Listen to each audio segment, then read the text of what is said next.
Do you know what time it is? It's supernatural story time. And if you're easily scared, and even if you're not, there's only one thing left to do. Just turn off the lights, because these are stories that you listen to only in the dark. The Cowboy's Ghost, Volume 2, Story Number 1. With his tired old eyes, Big Bear looked at the forms of the Cree braves gathered around the roaring fire. The assembled warriors writhed and stomped as they bellowed their threats into the starry night. They bragged about counting coup and how many scalps they were going to take. They sang songs of their proud past. Strengthened by years of hunger, injustice, and want, the young men of the Cree Reserve were ready for the worst, just as they were fully prepared to deliver it to the people they called their enemies. It was the evening of April 1st, 1885, on the banks of the North Saskatchewan River. Tomorrow, blood would flow. Only Big Bear, one of their most revered leaders, was uncertain. Not that he was afraid. Throughout his younger years, the Plains Cree had been at war with the Blackfoot Confederacy, and Big Bear had proven himself with rifle and hatchet more than once.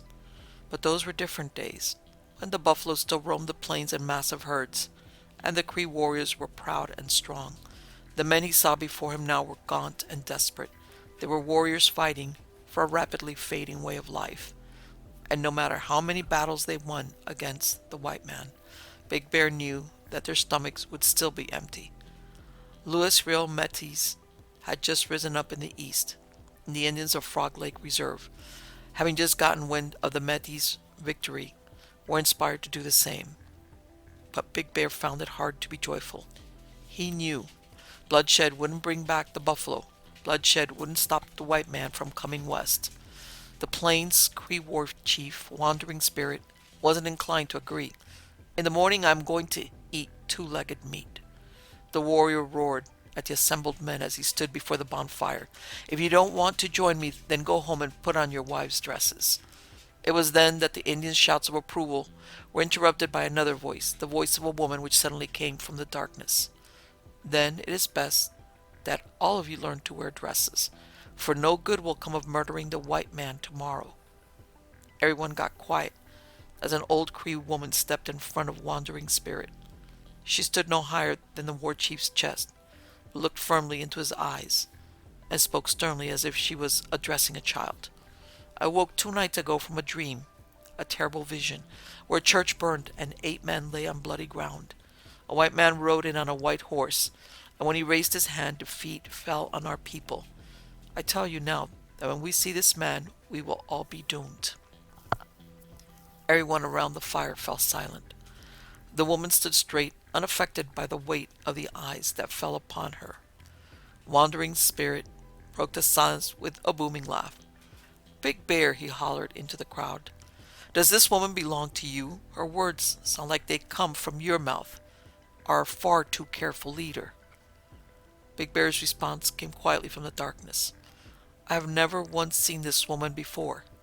In fact, no one knew who the mysterious harbinger was.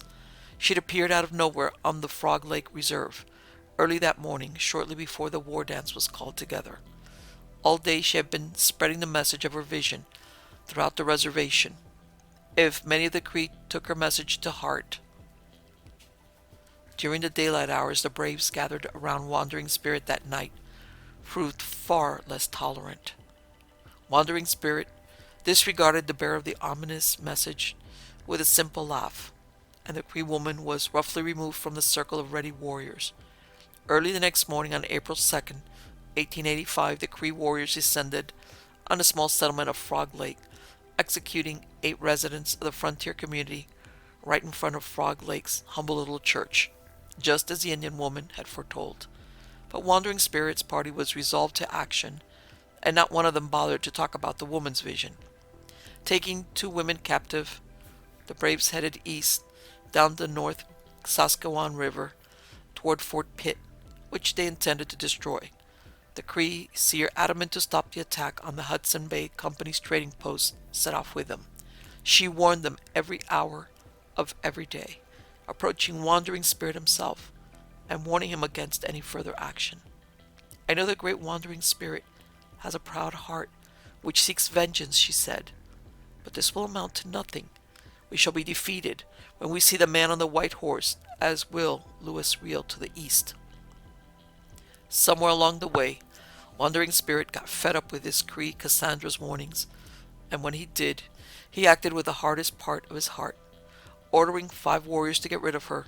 Wandering Spirit was as impassive as Sohn when the poor woman was dragged away from the party and axed to death.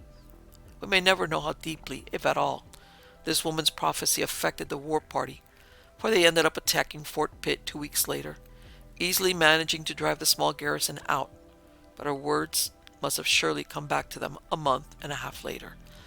During the twilight of May 13th, just before the Cree found themselves in a pitched gunfight with General Strange and his troop of Northwest Mounted Police, the man on the white horse appeared. According to legend, he appeared in the sky just as the sun was beginning to set. One moment there was only the sunset and the crimson clouds. The next, the clouds parted like curtains, and the Frog Lake Church was perched in the sky above them, like some sort of celestial theater. Everyone in Wandering Spirit Band stared in awe, looking up at the sky as the murders they had visited on the settlers at Frog Lake were replayed, one by one before their very eyes. The moment the last settler was struck down, a strange rider appeared on the scene. He was an old man dressed all in white, atop a white horse. The scene in the sky began to dissolve, even as the man galloped across it, and when there was nothing there but sky once more, the old man remained. He came galloping down on the bewildered braves, pointing an accusing finger earthward as he came. Each of the assembled braves shook in terror at the sight of this apparition, certain that they had angered some force that was beyond them. Yet just as he reached the earth, the old man vanished, leaving the ruffled group of warriors standing dumbstruck. Quarrels broke out between the braves almost immediately after the man disappeared. Some men recalled the vision of the woman they had killed and insisted that they bury their hatchets, while the more steadfast among them argued that their struggle wasn't over, that they feared hunger much more than a vision in the sky. But the damage was done, and when the NWMP engaged Wandering Spirits warriors at Frenchman's Butte the next day, the warriors' hearts were not in the battle. It would be the last battle of the Northwest Rebellion of 1885. Almost every leader who played a part in the insurrection was apprehended, from Big Bear and Poundmaker to Louis Riel himself. As for the identity of the Cree woman who first saw the vision and the men in white who came down from the skies, these must forever remain a mystery in the folklore of the Canadian West. No figure in Indian mysticism matched the description of the man in white, and nothing was ever discovered about the woman who appeared at the Frog Lake war dance. Nevertheless, to this very day it has been said that the old man has been spotted along the North Saskatchewan River near Frenchman's Butte, descended from the sky and vanishing just before he touches the earth, though there are no more rebellious Cree braves to look at him and tremble. Story number 2. The Qu'Appelle River runs through southern Saskatchewan, a long ribbon of water, flowing eastward through the wide prairie on its timeless and much-storied course. Flanked on either side by lush river valley, the Qu'Appelle River has been a focus of prairie life for as long as there has been life on the prairie. The broad and verdant valley was a haven for man and animal alike, allowing life to flourish in the desiccated shortgrass prairie of southern Saskatchewan. A breeding ground for bison, deer, and antelope, the river was also valuable territory to the Plains Indians of the region, who came to depend upon the abundant game and shelter of the Qu'Appelle River Valley for survival. The first fur traders to arrive in the region were the French voyeurs, bold 18th century pathfinders who took European commerce into the Canadian hinterland. For these intrepid traders, the Qu'Appelle was a passage to western lands and their untapped fur markets. When these Frenchmen first paddled their canoes up the Qu'Appelle in the late 1700s, they were greeted by friendly Plains Cree, all too eager to trade beaver pelts for European rifles, and metal pots, beads, and blankets. The Northwest Company built a trading post called Fort Esperance on the southern bank of the Qu'Appelle in 1787, and soon established lasting relationship with the local Cree. The legend of the Capel was born not long after the Nor'westers set up shop. It was a simple enough tale, but one that left such a lasting impression on the traders of Esperance that it put the Capel River on the map. Literally. The name of the river itself, Quai Appelle, French for who calls, is a translation of the Cree name for the same prairie stream, Katepwachsipi. Katepwachsipi? These were the words a young Cree brave called into the darkened sky on a moonless night sometime in the early 18th century, many years before Fort Esperance was built.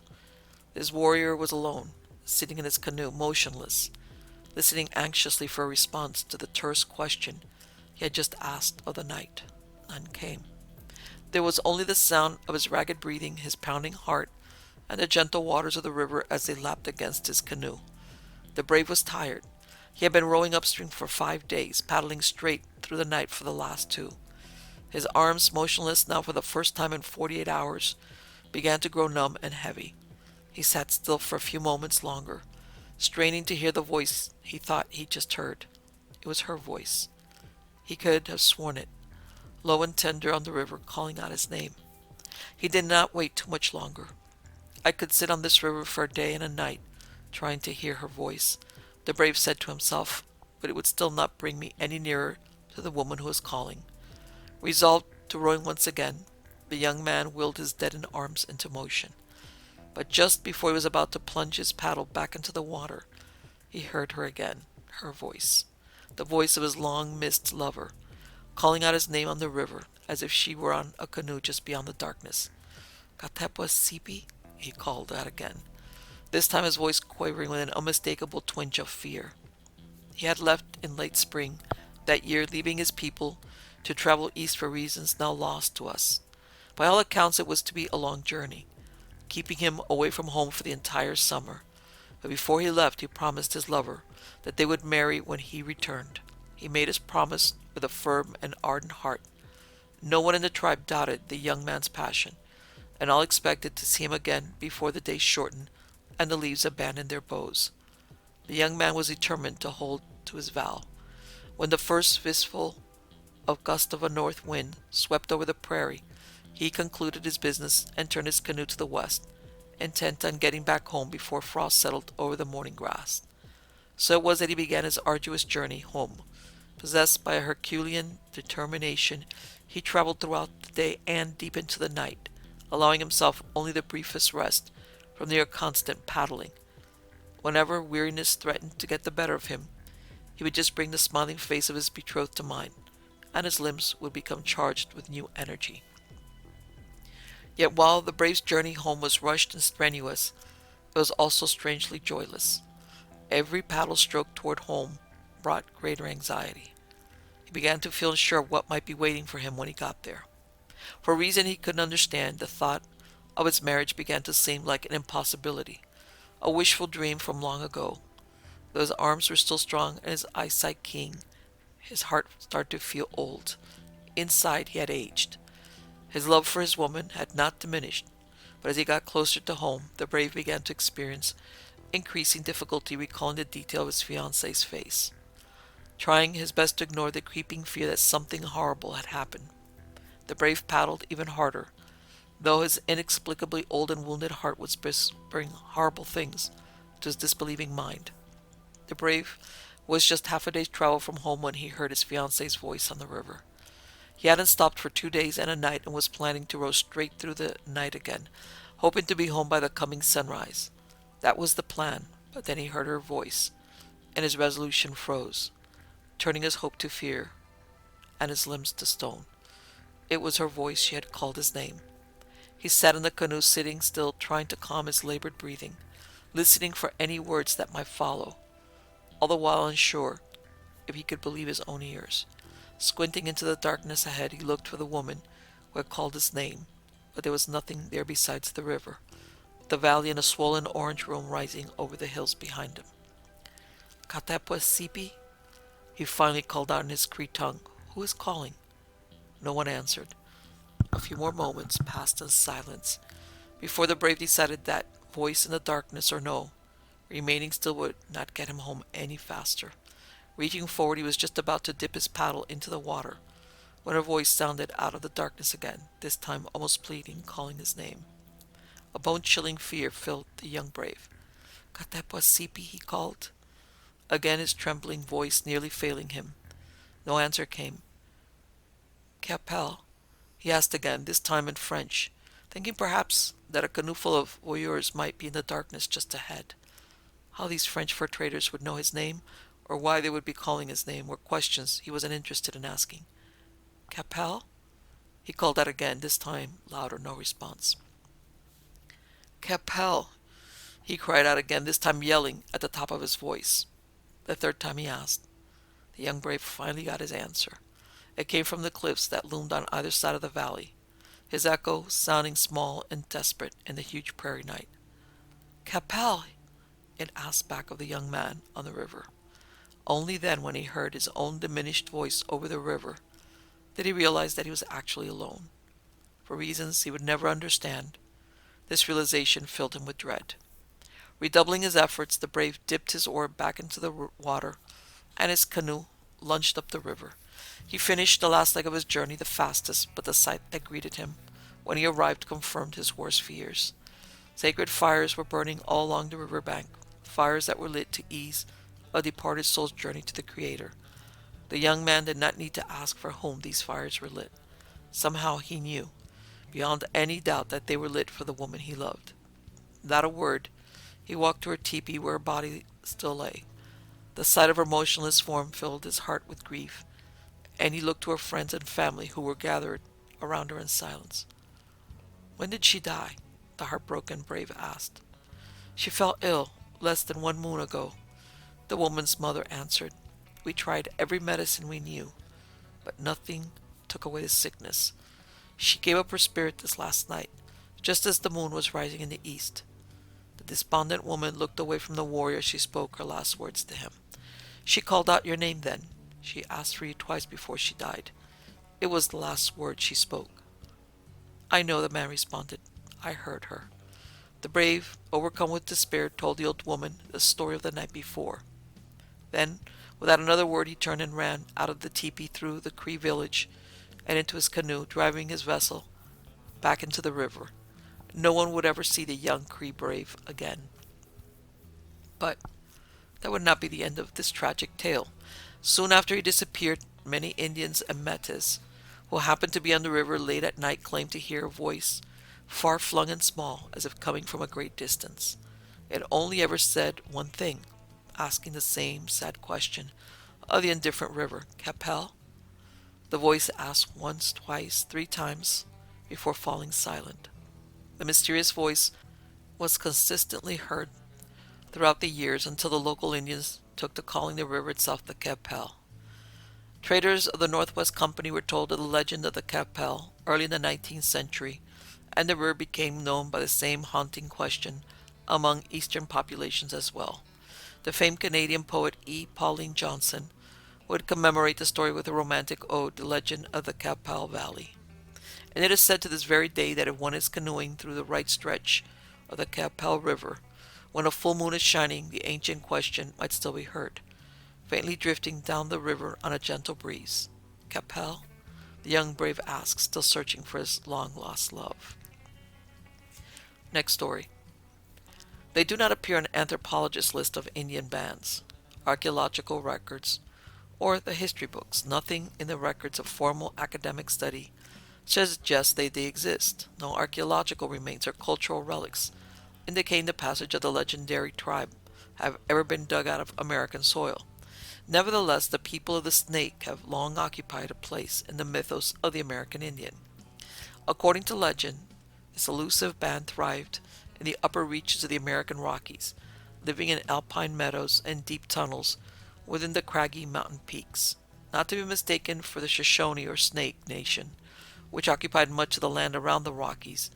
This group of mountain dwellers never waged war against a neighboring tribe or traded a single item with any white entrepreneur. In fact, the Snake people were seen only at night, and even then terrified eyewitnesses saw them only as moving shadows and gleaming eyes darting through the darkness, there one moment, gone the next. No one believed these sightings to be auspicious, for in addition to being mysterious, the people of the snake were thought to be evil, believed to live in small groups dotted across the mountains.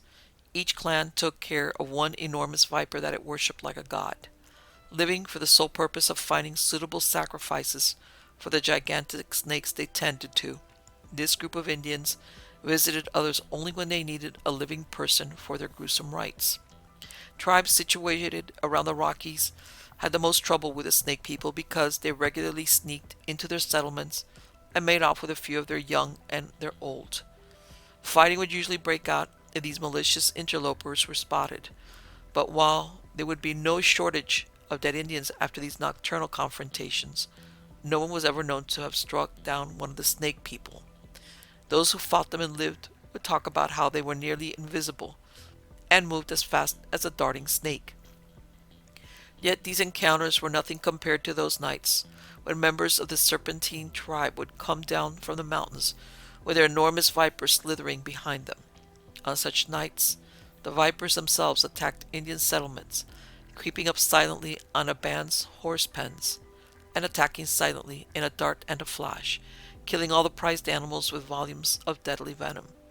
Often these attacks would come in complete silence, only to be discovered the next morning, and those who did look upon those massive vipers doing their grisly work were none too eager to fight them.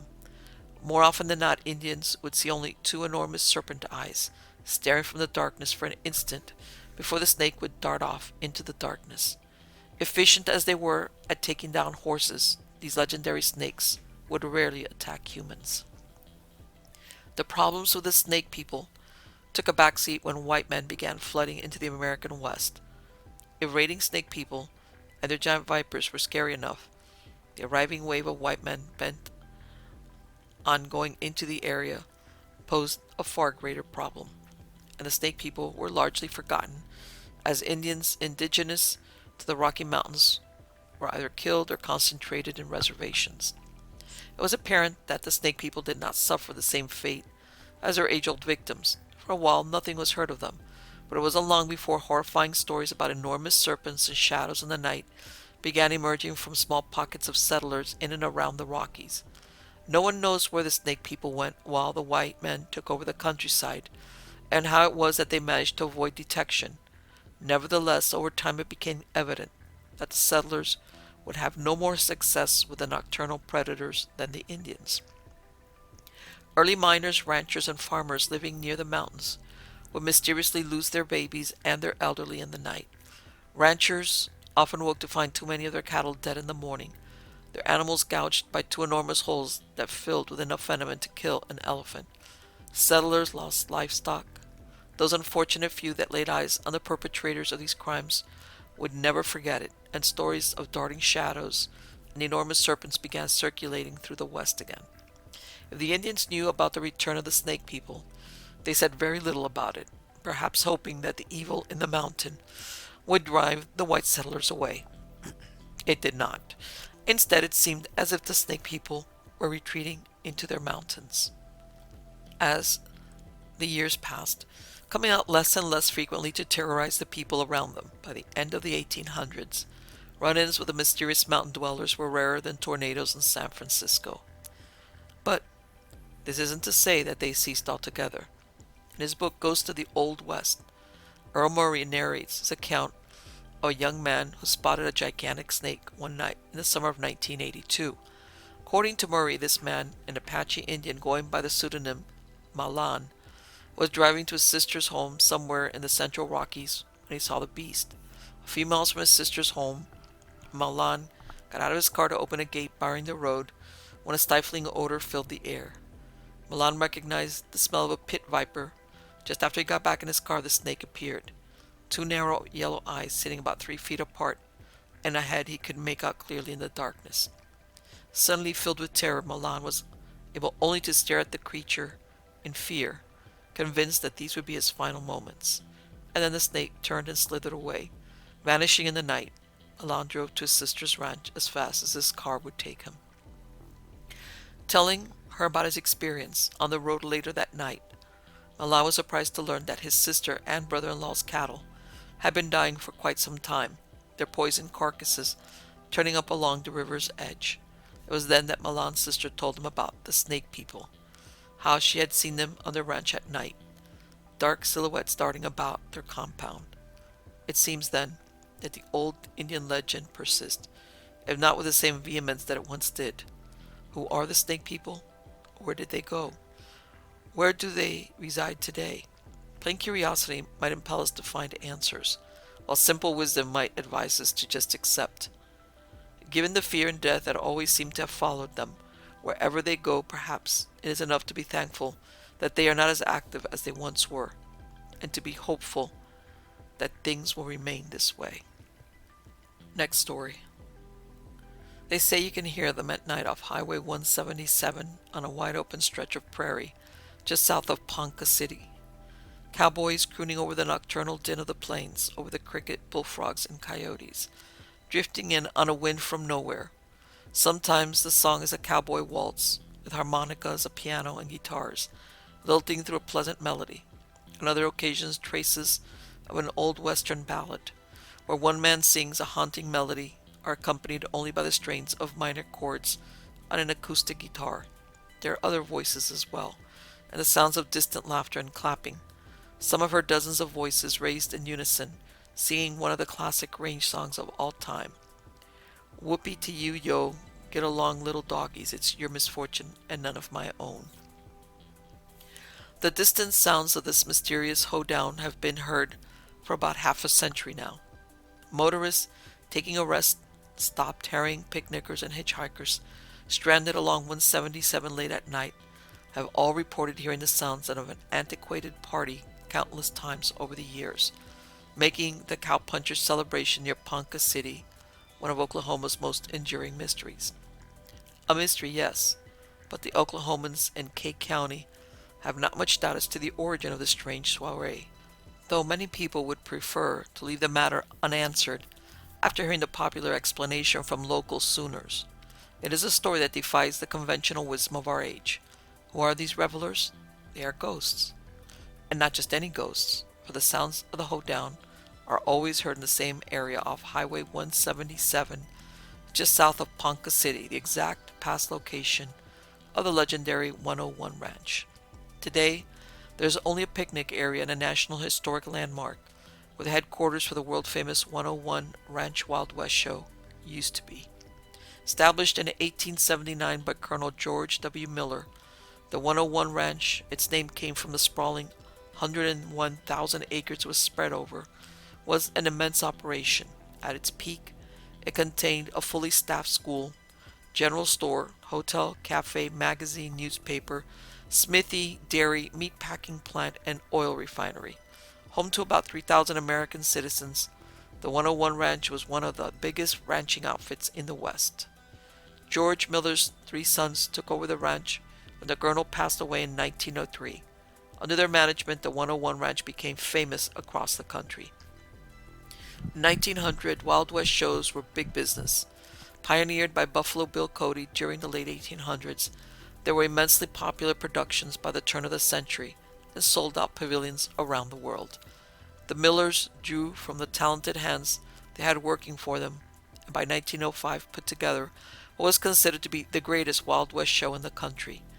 Its very first show was a roaring success, and the 101 Ranch Wild West show maintained its popularity for over 2 decades, traveling across the United States and even across the Atlantic to Europe. They were good times for the Millers. Money was coming in. Everyone wanted to be in their production, and the White House, their 3-story white stucco ranch home, became a meeting place for every colorful character that whirled a lasso in the state of Oklahoma. The brothers' splendid ranch headquarters was almost always packed with the best showmen from all the Wild West shows, proliferating across the state. Celebrities such as Pawnee Bill, Buck Jones, and the renowned cowboy philosopher Will Rogers were regulars at the White House. It was said that every weekend the sounds of merriment coming from the Miller Ranch could be heard for miles around. Gathering beside an enormous campfire, the revelers sang, danced, and shared stories about the innumerable escapades on the ranches and stages across the country. The good times lasted well into the 1920s. After the Millers added silent movies to their arena of operations, the business got more successful year after year.